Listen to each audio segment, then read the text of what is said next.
আবার ঠোঁটে আমার এখানে লিপটিস করছে, সবাই আবার মুখ চাপি ধরে আমার পা দুইটা উর্ফিন মি দিয়ে বুকের মি দিয়ে মুখ চাপি এমন ধরে আমার মানে আমার সালোয়ারের হাঁটু পর্যন্ত নামালাইছে। ঠিক আছে, নামাই হ্যাঁ নিচের দিকে এই পর্যন্ত বাজাইছে, বাজে হ্যাঁ পানি মানে আমার সালোয়ারে পড়ছে। আমি আওয়াজ পাইছি, আমি আমার মেয়ের জামা কাপড় রই দিদি, আমরা নিজের চোখে দেখছি হ্যাঁ জামা কাপড় সব বাসাইছে। আবারও আমার জ্বরে ধরছে। ঠিক আছে, পরে হ্যাঁ কি করছে, আমি যখন রাগারাগি করছি আমি আপনার ছেলেরা আজকে কই দুমু, পরে আমার শ্বশুরের ঘর থেকে বাইরে গেছি। ইয়া করছে আমু তো বাসায় নাই, আমু কই জানি গিয়েছিল। তারপরে কই তুমি তাড়াতাড়ি যাও অগো বাসায়, মনে কাকার বোরে ধরছে। ঠিক আছে, তারপর ও আর দাঁড়ায় নাই, ও তাড়াতাড়ি করে কি ঘরে গেছে গা। তারপরে এটার পিছনে আমি গেছি। প্রায় 10 মাস আগে পারিবারিকভাবে বিয়ে হয় এই গৃহবধূর। বিয়ের পর স্বাভাবিকভাবেই চলছিল সংসার, তবে হঠাৎই তার ওপর কুদৃষ্টি পড়ে শ্বশুর মিলন মাঝির। স্বামী কাজের জন্য বাইরে এবং শাশুড়ি বেড়াতে যাওয়ার সুযোগকে কাজে লাগানোর অভিযোগ উঠেছে তার বিরুদ্ধে। সপ্তাহ বৃহস্পতিবার দিন দুপুর 1টা বাজে আমার শ্বশুর আসছে, আমার স্বামী আসছে, আমি দুজনকে ভাত দিছি, আমার জামাই ভাত খেয়ে চলে গেছে। পরে আমার শ্বশুরও ভাত খাইছে, আমার শ্বশুরে ভাত দিছি, আমি বিকাল 4টা বাজে চা বানাইতে গেছি। যখন চা বানাইতাম গেছি আমার শ্বশুর আসি আমার পিছন থেকে জড়াই ধরছে না, জড়াই ধরে আমার একটা এখানে গালের এখানে একটা কিস করছে, এখানে 2টাই কিস করছে, আবার ঠোঁটে আমার এখানে লিপটিস করছে। পরে আমি কইছি আপনি আমার শ্বশুরন, আপনি আমার শ্বশুরন আমার জড়াই ধরছেন কি লেগা? কম এমনি দুষ্টামি করি, তুই আমার মাইয়া না। পরে আমি কই আমি চা জাল দুম না, তাহলে আপনি জাল দেন। তো হ্যাঁ কি করছে, আমি উঠে গেছি, হ্যাঁ জাল দিতেছে চা, আমি পারবো না, তুই চা জাল দে। পরে আমি আবার বসছি। ভুক্তভোগীর অভিযোগ, গত সপ্তাহের বৃহস্পতিবার দুপুরের পর বাড়িতে চা বানাতে গেলে পিছন থেকে তাকে জড়িয়ে ধরেন শ্বশুর। শরীরের বিভিন্ন স্থানে স্পর্শ করেন এবং একাধিকবার চুম্বন করেন বলেও দাবি তার। প্রথম দিনের ঘটনাটি তিনি স্বামীকে জানালেও কোনো ব্যবস্থা নেওয়া হয়নি বলে অভিযোগ করেন। আমার হাজবেন্ডের রাত্রে জানাইছি যে আব্বু এরকম করে আজকে আমার কিস দিছে, জড়াই ধরছে। আমার জামাই কিছুই কয় নাই, আমি আমার জামাইরে কইছি, আমার জামাই আমার কিছু কয় নাই। এর পরের দিন সকালেও পরিস্থিতি স্বাভাবিক ছিল না। জানা যায় শ্বশুরের মাঠে কাজ করার কথা থাকলেও তিনি কাজে না গিয়ে বাড়িতেই অবস্থান করেন।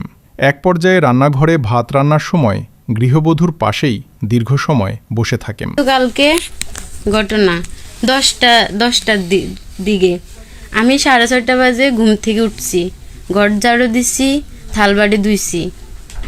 তারপরে আমার শ্বশুর ঘুমাইতেছে, আমার জামাইও ঘুমাইতেছে। পরে আমার শ্বশুরের কাজে যাওয়ার কথা ছিল। ঠিক আছে, আমার শ্বশুরে ফিল্ডে কাজ করে, উনি কাজ করে ফিল্ডে, উনি যায় নাই কাজে। মাঝি আসছে, মাঝিকে বলছে আমি আজকে কাজে যাইতাম না, আমি যাইতাম না বলে আমি পরে যাবো কাজে, এটা বলছে। মাঝি চলে গেছে, চলে যাওয়ার পরে আমার শ্বশুরের আমি চা বানাইছি, পরে আমার শ্বশুর ঘুমের থেকে উঠছে না, আমার জামাই এখনো ঘুমাইতেছে। ঠিক আছে, তখন আমার শ্বশুর উঠি চা খাইছে, খাইয়া আবার আমার কইতেছে যে দিদার আজকে কাজে যাইব না। পরে আমার এই শ্বশুরে বলতেছে যে প্রতিদিন কি নাটক করে নাকি, আমি ফিল্ডেতে না একবার কাজ শেষ করিলে তারপর নাটক শেষ করবো একবারে। পরে এডি আমার শ্বশুরে নানান ধরনের কথা কইছে, সংসারে টিয়া দেয় না, কিস্তি চালা। পরে আমার জামাই ঘুম থেকে উঠে গেছে, উঠি কি করেছে চা খাইয়া আমার জামাই গাড়ি লিয়ে চলে গেছে। অভিযোগ রয়েছে এ সময় শ্বশুরের মোবাইলে একাধিক ফোন এলে তা রিসিভ করতে ঘরের ভেতরে যান গৃহবধূ। সেই সুযোগে পিছন থেকে আবারও তাকে জড়িয়ে ধরেন মিলন মাঝি। আমি ভাত রাঁধতেছি, আমার ভাত উতরে গেছে, আমার শ্বশুরি গিয়েছে বাথরুম থেকে আইসে আমার ফাঁসে বইছে, ফাঁসে ফিরাটা লইয়া ফাঁসে বইছে। আমার প্রায় 1 ঘন্টার মতন বসে রয়েছে, 2টা সিগারেট খাইছে আমার শ্বশুরে, আমি কিচ্ছু কই না, আমার দরকার কি, উনি বসে রয়েছে ওনার মতন। পরে উনি সিগারেট খাইতেছে, ওনার একটা কল আসছে, কল একটা না 2টা কল আসছে, 3টার কালে আমি কইতেছি আব্বু আপনার কল আইছে, আপনি ধরতেছেন না কা? কইতেছে যে মাঝি কল দিছে, ধরতাম না, আমি কাজে যাইতাম না আজ। তা আমি কই মাঝিরে এই সময় মানা করে দেন না কেন? পরে হ্যাঁ কয় যে তুই কলটা রিসিভ করে ক আমার আব্বু আজকে, আমার শ্বশুর আজকে বাড়ি যাইতো না, কাজে যাইতো না, এইখানে মানা করে দিয়ে আস। পরে আমি মোবাইল ধরতাম গেছি সামনের বারান্দায়, এর মধ্যে এই ড্রেসিং টেবিলে মোবাইল রাখা আছে চার্জে। এক পর্যায়ে তার মুখ চেপে ধরে বারান্দা থেকে ঘরের ভেতরে নিয়ে যান।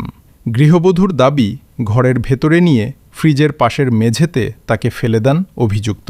মুখ চেপে ধরে শারীরিক নির্যাতন চালান এবং তার সেলোয়ার টেনে নামিয়ে দেন। আমি কল ধরতাম গেছি, আমি মানা করি দুমু, এমন সময় মোবাইল হাতে লইছি, এমন সময় আমার শ্বশুর পিছন থেকে আমার জড়াই ধরছে। আমি সামনের থেকে ফিরছি না, দিয়ে আমার শ্বশুর আমার জড়াই ধরছে। পরে আমি কি করছি, আমি কি করেন ছাড়েন ছাড়েন এই ছাড়েন ছাড়েন করছি, আমার শ্বশুর আমার মুখ ধরিয়ে লাগছে। আমার মুখ চাপিয়ে এমন বাজে রাখছে, আমার মুখ কোনো শব্দে আইতেছে না, বুঝছেন। আমি এমন ব্যথা পাইতেছি, আমার দাঁতের রক্ত জর্জর করে ফুটতেছে, মানে দাঁতের সালের মধ্যে আমি ব্যথা পাইছি, অনেক অনেক রক্ত বাড়ি গেছে। মুখ এমন বাজে ধরছে, আমি কোনো মানে নিঃশ্বাসে পালাইতে পারি না। পরে আমার সামনের থেকে কি করছে, সামনের বারান্দার থেকে চেঁচায় মুখ চাপি ধরি। আমার মাঝখানে ঘর আছে না, মাঝখানে মেন ঘরে পাশে একটা ফ্রিজ আছে, ফ্রিজের মধ্যে মাটির মধ্যে আমরা শোয়া রাখছি। এক পর্যায়ে নিজের ছেলের স্ত্রীকে জোরপূর্বক লালসার শিকার করেন বলে অভিযোগ। এ সময় বাইরে থেকে চিৎকারের শব্দ শুনতে পান দুই প্রতিবেশী নারী। প্রথমে ভয়ে ঘরে প্রবেশ না করলেও পরে সাহস করে ভেতরে গিয়ে আপত্তিকর অবস্থায় তাদের দেখতে পান বলে জানান তারা। ওয়াই এবার মুখ চাপি ধরে আমার পা দুইটা উরফিন মি দিয়ে বুকের মি দিয়ে হেতে আমার পা বুকের মধ্যে বসছে। বসে কি করছে, আমার মানে মুখ চাপি এমন ধরে আমার মানে আমার সালোয়ারের হাঁটু পর্যন্ত নামালাইছে, ঠিক আছে। নামায় এর নিচের দিকে এই পর্যন্ত বাজাইছে, বাজাইয়া হের পানি মানে আমার সালোয়ারে পড়ছে। তারপর বাড়ির থেকে দুইটা মাইয়া শুনতেছে, আমি যে কইছি আমার সারি দেন, আমার সারি দেন, আপনাকে ফুতেলে কম। আমার ঘুঁ ঘু শব্দ, মানে আমার মুখ দিয়ে শব্দ হয় না, আমার মুখ চাপি ধরে রেখেছে, বুঝছেন। পরে বাইরের থেকে দুইটা মাইয়া ওই এরকম ডেলনা আছে না, ডেলনা দিয়ে ওরা শুনতে আছে আড়ালে, মানে কি কিসের শব্দ। ওরা ভয়ে ঘরে আসে না, কারণ আমাকে ঘর একা ফাঁকা, ওরা ভয়ে আসে না, কি না কি ভাবে, বুঝছেন। ওরা দাঁড়ানিতে আছে। আমার শ্বশুর এখনো আমার ছাড়ে না, ওরা ঘরে চলিয়েছে। ঘরে দেখে যে আমার শ্বশুর এখনো আমার আজা করে ধরে রেখেছে, বুঝছেন। ওরা আইসে না, পরে আমার ছাড়ে দিচ্ছে। ছাড়ে দেওয়ার পরে আমার কইতেছে, ভাবি আপনার কি হয়েছে। আমি পরে আমার শ্বশুর কইতেছে যে ওর ঘুরানি উঠছে, ওর বলে মাথা ঘুরা হিয়ার লেগে। তাদের উপস্থিতি টের পেয়ে অভিযুক্ত পরিস্থিতি ভিন্নভাবে উপস্থাপনের চেষ্টা করেন বলে অভিযোগ রয়েছে। ঘটনার পর ভুক্তভোগী শারীরিকভাবে অসুস্থ হয়ে পড়েন।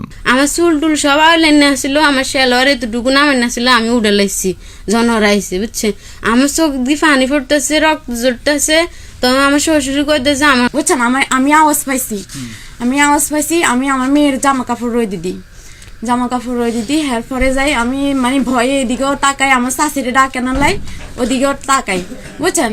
হ্যার পরে ও ডাকতেছে আমার বাঁচাও, কেউ আছে আমার বাঁচাও। ও খালি কইতেছে চুপ কর তোর কে আইব বাঁচাইতে, বুঝছেন। হ্যার পরে এগুলো কইতেছে। আমি ঘরে আইসি, আমার শাশুড়ি ঘরে আইসা হ্যার পরে ওরে দেখছি, দেখছি মানে ঝাড়ু লইয়া না কি লইয়া ধারাই রয়েছে। তো আমি কই, বুঝছেন, এটার পিছনে আমি গেছি, আমি যাই। এরপর ও দেখছি, ও আবার বলে মানে আমার কাকারে বলছে, এই কাকা আপনি ওরা আজা করে ধরি রাখছেন কেন লাইগা। পরে যাই এগুলা বলছিল, পরে যাই ও তবু সারে না, আজা করে ধরি রাখছে। তোমরা নিজেরা সরাসরি দেখছো? তার মুখে আঘাতের চিহ্ন এবং রক্তক্ষরণের কথাও জানা গেছে। এই ঘটনায় এলাকায় চাঞ্চল্যের সৃষ্টি হয়েছে। ধরি রাখছে তো দেখছি, নিজেদের চোখে দেখছো? আমি গিয়েছি, পরে যাই আমি পর্দা উল্টাই চাইছেন। আমার কাকা মানে হিয়ানে দাঁড়ায় রয়েছে, আর মানে আমার ভাবি ফ্যান উড়াইতেছে, নিচে ফ্যান আসছিল, তো ফ্যান এটা উড়েছে। আমার ভাবি ইশারা দিতেছে, মানে হ্যাঁ কথা কইতে পারে না, মুখে দিয়ে রক্ত যাইতেছে এখান দিয়ে, ঠিক আছে, রক্ত যাইতেছে। হ্যাঁ মানে ঘুরি মানে গা কাফে। হ্যাঁ সকাল থেকে কিছু খায় না, 2টা বিস্কিট খাইছে, আর কোনো কিছু খায় না। হ্যাঁ আবার আমার বলছিল যে আমি সকালে কিছু খাই না, আমি পারি না। ও আমার লগে অনেক জোর করছে, আমি মানে পারি না দিয়ে আমি তাড়াতাড়ি আমি করে ডাকছি, কেউ দিয়ে হাসে না। ও আবার এগুলো বলে যে ইয়ে করছে, আমি আমার কাম সারছি, তুই যা মনে কর তা কর। আমাকে সামনে কইছে এগুলা, ঠিক আছে। তার শ্বশুর এই কথা বলছে, হ্যাঁ যে আমার কাজ আমি সারছি। এটা হচ্ছে আমার ভাবির মুখের কথা, বুঝছেন। মানে হ্যাঁ কইছে। হ্যাঁ পরে আমার ভাবি আমাকে বলছে এমনি আবার আমাকে এগুলা দেখাইছো, কাফা দেখো তুমি এগুলো আমার কি অবস্থা করছে। তারপর আমরা নিজের চোখে দেখছি, হ্যাঁ জামা কাপড় সব বাসাইছে। ভুক্তভোগী গৃহবধূ লম্পট শ্বশুরের দৃষ্টান্তমূলক শাস্তি দাবি করেছেন। তার ভাষ্য, ঘটনার সুষ্ঠু বিচার না হলে সমাজে এমন অপরাধ আরও বাড়বে।